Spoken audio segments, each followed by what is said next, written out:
Chapter 20. The hangar was still patent. At least no aliens had managed to get in. After the two in the hallway, Powell's command override had admitted the trio through the lock without any other problems. The vast space of the hangar was quiet. It seemed empty. If there had been work crews inside when the alert sounded, they were not around now. "Which ship is the easiest to access?" Wilks asked. "Which one most likely to be fueled and space-worthy?" "Over there," Powell said. He pointed. There might be other vessels elsewhere, but this particular hangar held 4 starhoppers, including the robot ship in which Wilks, Billie, and Bueller had arrived. Wilks was glad that the one Powell had indicated was not the American. He would prefer something with a little more human comfort designed into it. Then again, any port in a storm was a pretty good philosophy. And between Spears and the aliens, this place wasn't just a storm. It was a hurricane. "All aboard," Wilks said. He waved his carbine at the ship. The base was a wreck. Spears and his unit moved through the chaos, shooting whatever got in their way. Mostly the targets were people. They did chop down a couple of the drones who were too slow on the uptake. What the hell, he thought. He was improving the gene pool. Attacking him was a non-survival characteristic, for certain. There were few things to be salvaged here. He was going to have to cut his losses. True, he was going to win the battle, and the war, pitiful and short as it was, but it would mean that the base itself was a loss.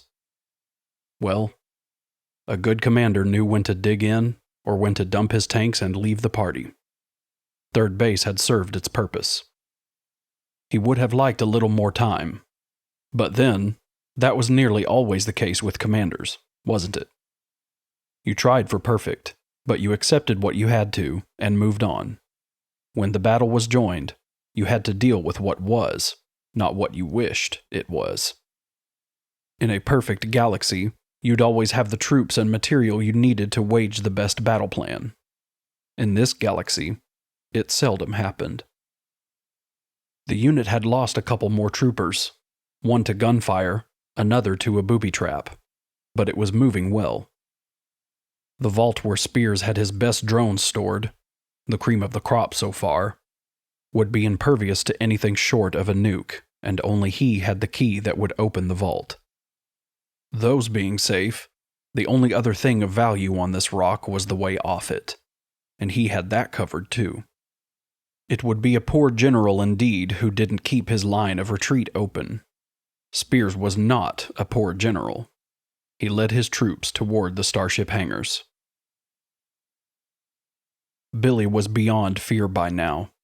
Her adrenaline surge no more than a trickle, just enough to keep her alert. It was odd to think that you could get used to something like this, but it seemed to be happening. Or maybe she was finally losing her mind. She was too tired to care which it was. Next to her, Wilks said, "Well?" He was talking to Powell, who frowned at the control unit he held. Powell tapped in a series of numbers on the small device, then looked at the ship the 3 of them stood in front of. "The hatch isn't opening," Powell said. "I can see that. Why not?" Powell shook his head. "I don't know. This is the command override. It's supposed to open every lock in the base, right down to the beer coolers in the kitchen. It's the one Spears carries when he's here. It stays with whoever is the CO in the station. It has worked so far. It should work here." "Are you sure you entered the correct code?" Billie said. "Yes, I'm sure." Wilks sighed. "Spears. He's fucked us again. We should have guessed it. As paranoid as he is, he wouldn't trust anybody with the ships if he wasn't around. We'll have to run a bypass." "That'll take time," Powell said. "The access panel is armored." "I don't see we have much of a choice," Wilks said. Spears and his troops reached the outer hangar via the emergency escape tunnel he'd had built. The two transports in the huge room stood silent. He had half his platoon fan out and take up guard positions, but there was no need. They were alone. He almost felt sorry for the enemy. So outclassed. Powell never really had a chance. Okay. The rest of you with me to the inner hangar. They moved down the interlink. I think that's got it, Wilks said. The access panel for the hatch control had to be burned open, but once that was done, the circuits were fairly easy to reroute. Wilks bypassed the electronics entirely, shut off the power to the hatch, and used the manual crank to begin winding the hatch up.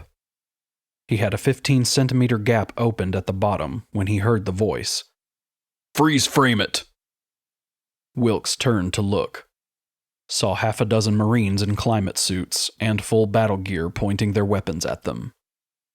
He spared a quick glance for Billie, and understanding passed between them. Better to go down shooting than to be fed to the aliens. Goodbye, Billie, Wilks whispered. Sorry. He leapt for his carbine where it leaned against the ship. Saw Billie swing her weapon up to firing position. Wilks waited for the impacts of the bullets that would kill him, knowing there was no way he could get to his own piece before the Marines cut him to pieces, but going to go out trying. Fuck it.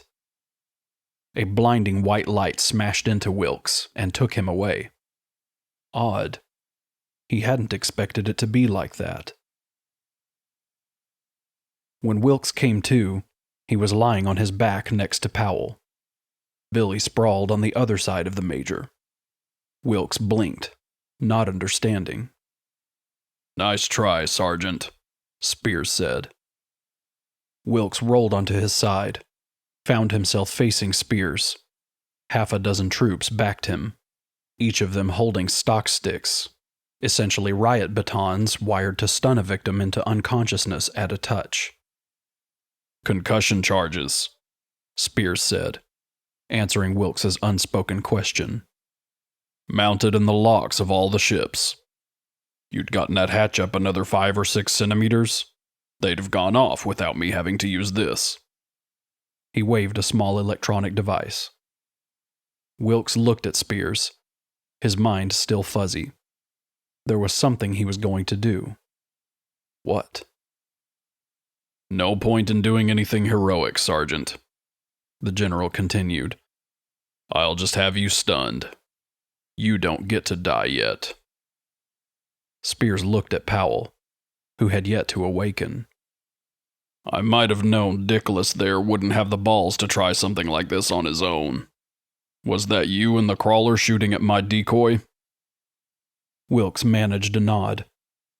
Spears returned the gesture. Thought so. You get credit for trying, but you picked the wrong side. Too bad. I admire a man with guts, even if he's an enemy. Billie moaned in her sleep. Win some, lose some, Spears said. He turned away. All right, men. You know the drill. Get the cargo loaded, collect your gear, sort out the prisoners, and free the loyalists. I'll give you a list. What are you going to do? Wilks said. His head hurt, and he felt as if he were going to vomit. But he maintained, taking slow and deep breaths. Well, it doesn't really concern you anymore, now does it? But because you gave me a decent fight, I'll tell you. I'm going home, to Earth. I'll be taking a small core of the aliens, and we'll have ourselves a little sortie. Once I demonstrate how effective my troops are, we'll get the support to build a full-scale army of trained aliens. We're going to kick ass, son. And when I show the recordings of how we did it to the powers that be, we'll get what we need to win this war. Jesus. He really believed it. The guy was a few kilograms short of a fission mass, crazy as a stepped-on roach. What about us? That from Powell, who had managed to sit up. You and your allies are up for court-martial, Major. I don't have time to fool with such piddly shit now. So you'll stay here until I can send the appropriate legal teams back to handle it. You can't leave us here. There are aliens loose in the base. We'll be slaughtered, eaten. You should have thought about that before you played at sedition, Major.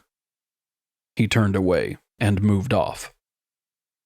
Wilks made as if to stand, but 2 of the troopers stepped toward him, stun wands held ready. Wilks settled back. Jumping them would only get him another headache when he woke up in half an hour, if he woke up at all. Right now, it seemed a lot more important to stay awake. Whatever happened to them, he wanted to see it coming.